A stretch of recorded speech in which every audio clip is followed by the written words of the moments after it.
A outra forma que o hibridismo pode aparecer é chamado em português de ligação gênica e em inglês é chamado de linkage. Então estamos dando sequência aos pensamentos sobre hibridismo, o estudo da herança de dois pares de genes ao mesmo tempo, beleza? Nesse caso aqui, a ligação gênica ou linkage significa que os pares de genes que condicionam características diferentes, eles estão posicionados no mesmo par de cromossomos homólogos. Como assim, ó? Esse cromossomo aqui é um cromossomo que veio do pai. Esse cromossomo aqui é o cromossomo que veio da mãe para o filho. Então, o filho tem...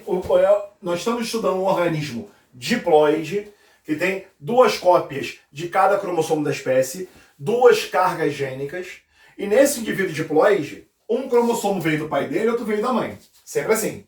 Tá legal? Nesse indivíduo diploide, o que ocorre? O par de genes para a característica A aparece nesse loco gênico, nesse local aqui do cromossomo verde, que eu não sei qual é o número dele.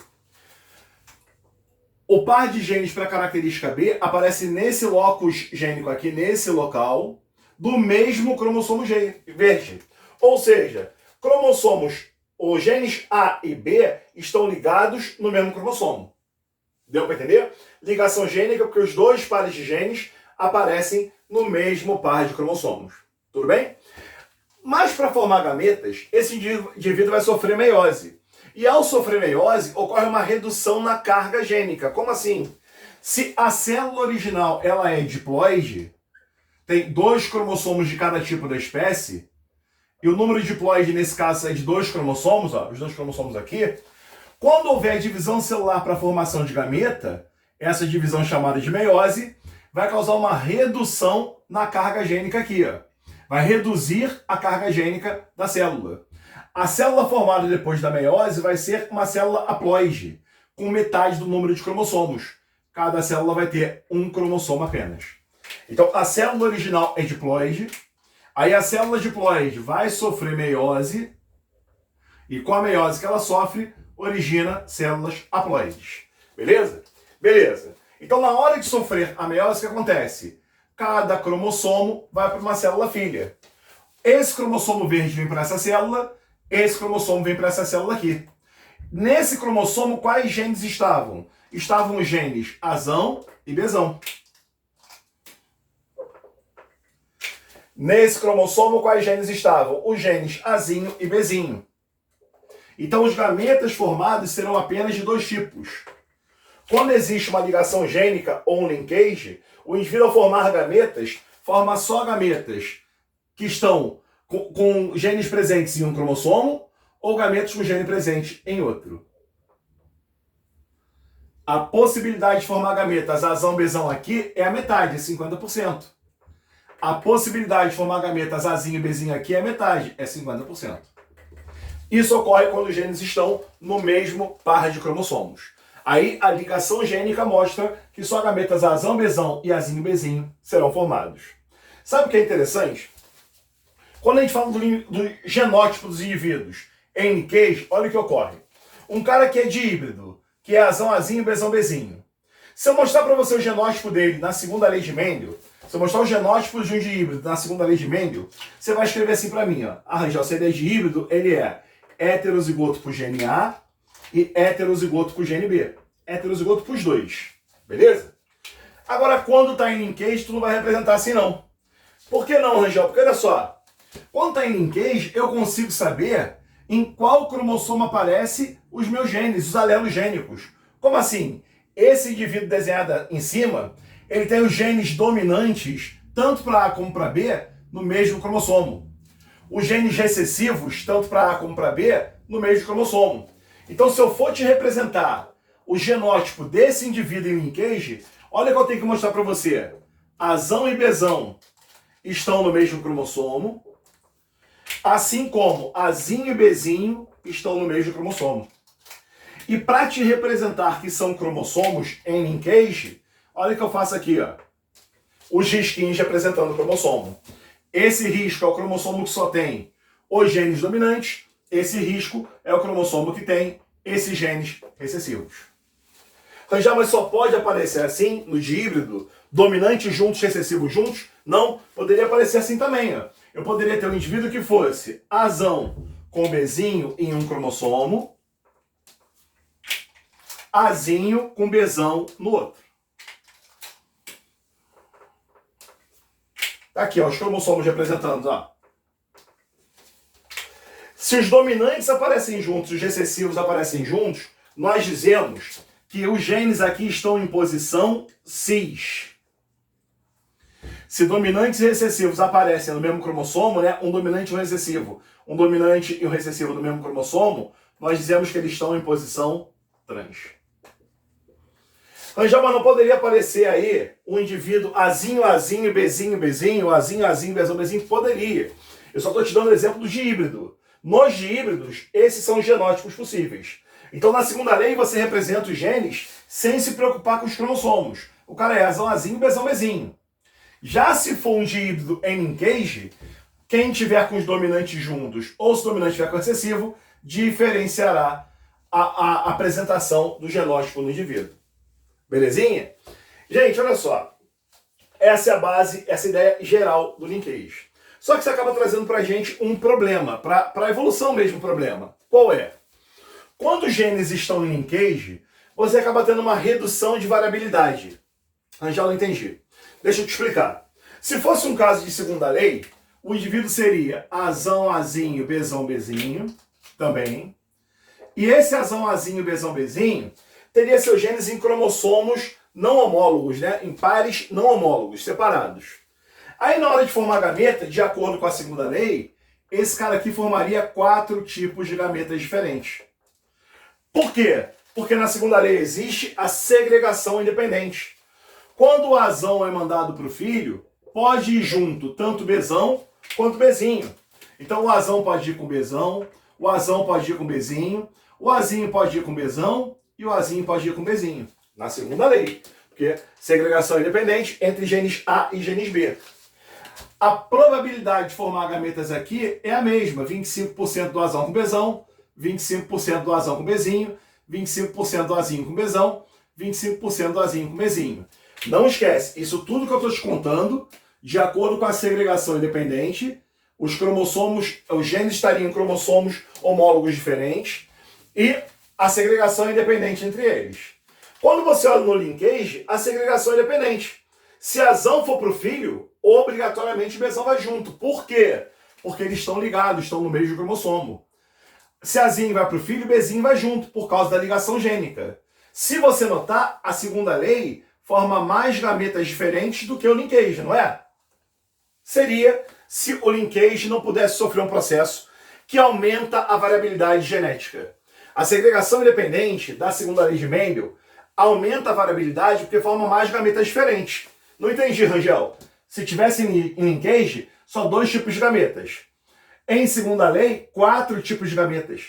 Então, do linkage para a segunda lei, ocorre um aumento na variabilidade. A variabilidade é maior na segunda lei do que no linkage, se no linkage não pudesse ocorrer um processo importantíssimo durante a meiose.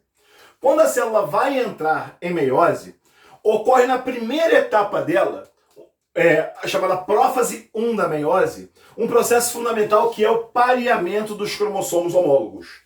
Os cromossomos do mesmo tipo se pareiam, se ligam, o que é fundamental para toda a meiose acontecer. Só que no meio desse ligamento pode acontecer uma parada muito maneira. O quê? Vamos dar uma olhada aqui, ó. Os genes Azão e Bzão estão no mesmo cromossomo, Azinho e Bzinho estão no mesmo cromossomo. Essa célula aqui está na fase G1 da intérfase, trabalhando ativamente, os genes sendo expressos, a célula tendo sua atividade metabólica, tudo na paz, tudo acontecendo sem nenhum problema. Aí essa célula vai entrar em divisão. Ela passa por uma fase chamada fase S da intérfase e duplica o seu DNA. O número de cromossomos continua igual, são 2 cromossomos aqui, 2 aqui também. A bolinha preta te orienta no número de cromossomos, é o centrômero. E aí, esses 2 cromossomos têm uma diferença. Enquanto esse aqui tem uma cromátide só, um cromossomo simples, esse tem 2 cromátides, é um cromossomo duplicado. Quando você vai olhar o cromossomo duplicado, olha, esse duplicou. Então agora tem 2 cópias do Azão por causa da duplicação dele. Esse duplicou, né? 2 cópias do Bzão também.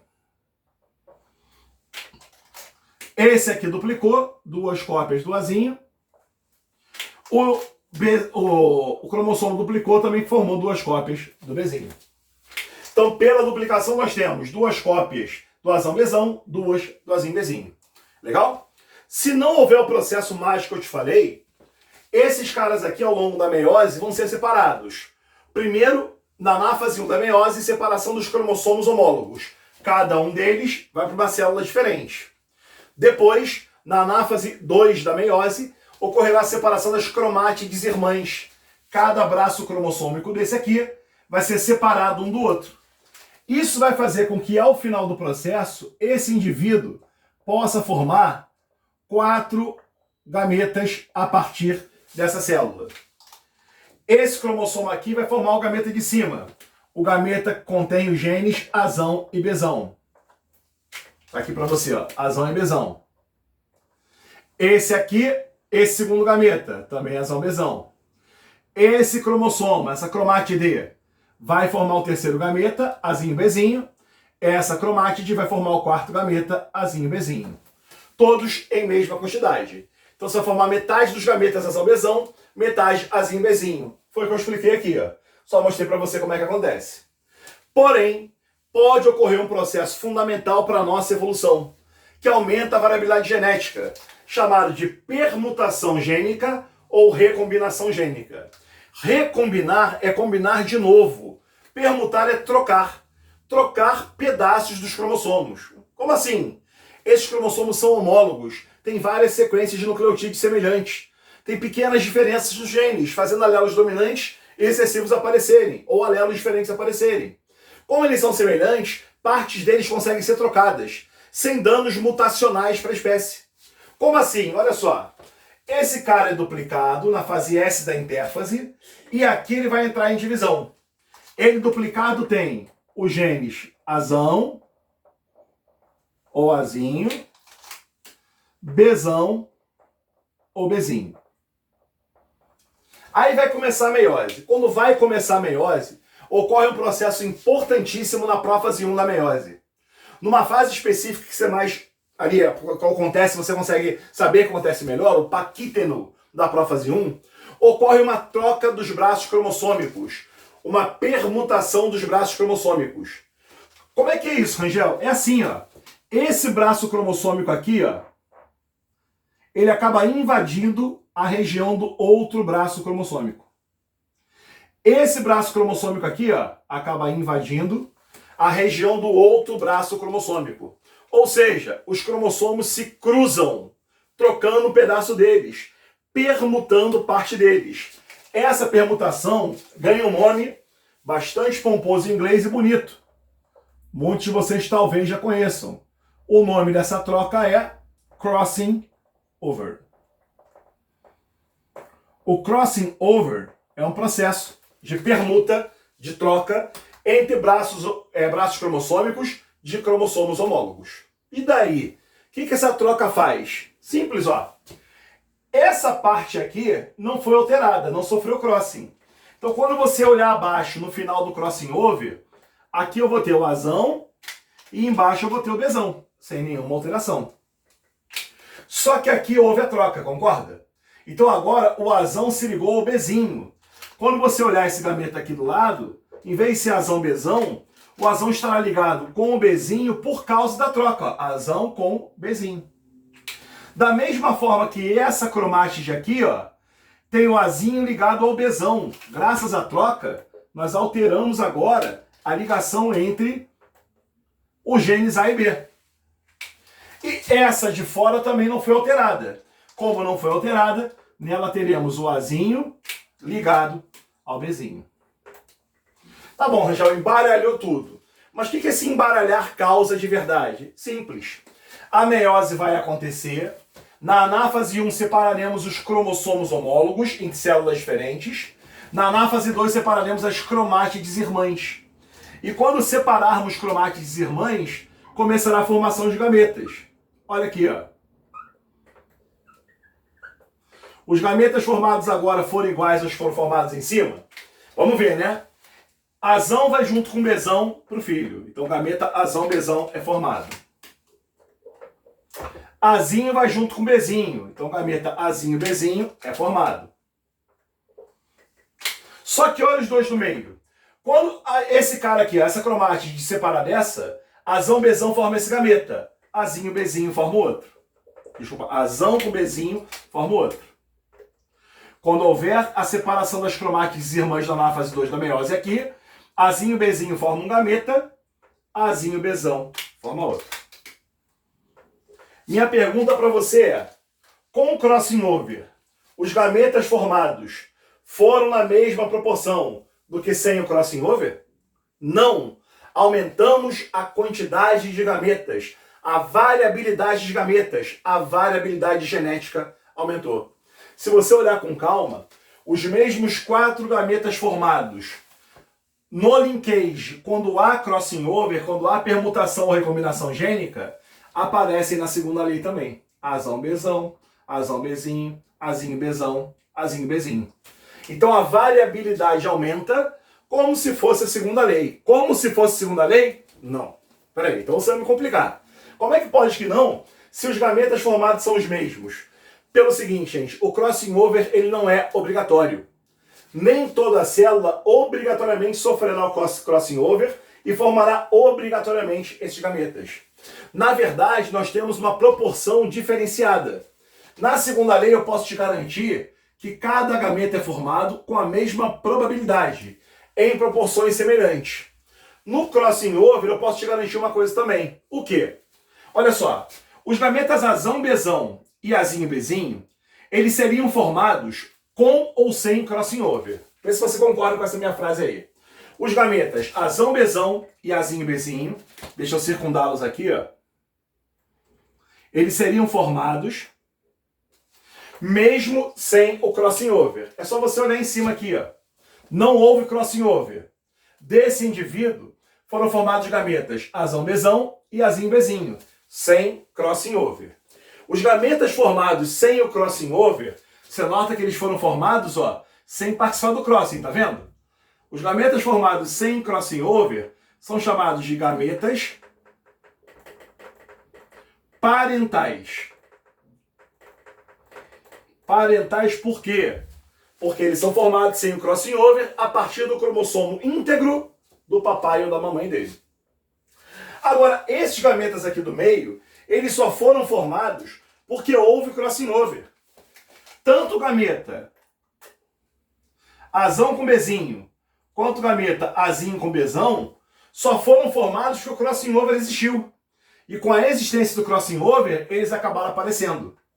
Como esses gametas só foram formados a partir do crossing over, eles também têm um nome. O nome desses gametas é gametas recombinantes. Apareceram por conta da recombinação gênica. Gametas parentais e gametas recombinantes. Eu posso te garantir uma coisa. Como o crossing over não é obrigatório, a proporção de gametas parentais formados, ela sempre vai ser maior que a proporção de gametas recombinantes formados. Lembre sempre disso. Quando a gente olha a segunda lei, quando você olha a segunda lei aqui, ó, os gametas são, desculpa, a segunda lei aqui, ó, os gametas são formados em proporção igual. Quando você olha um linkage onde houve crossing over, eu não consigo te dizer a proporção. Porém, consigo dizer que a quantidade de gametas parentais é maior do que a quantidade de gametas recombinantes. Essa é a base do pensamento do linkage. Deixa eu sair da frente para fechar bonito aquele print que você gosta de dar. Galera, olha só. Mas tem o seguinte, eu estou te falando que eu não consigo descobrir essa proporção. Com esses dados aqui no quadro, eu não consigo mesmo. Mas existem formas de descobrir. E eu vou colocar logo juntinho aqui, vai ter uma quebra esquisita no vídeo, mas vou botar logo depois aqui a forma que você usa para descobrir a proporção de gametas quando for possível.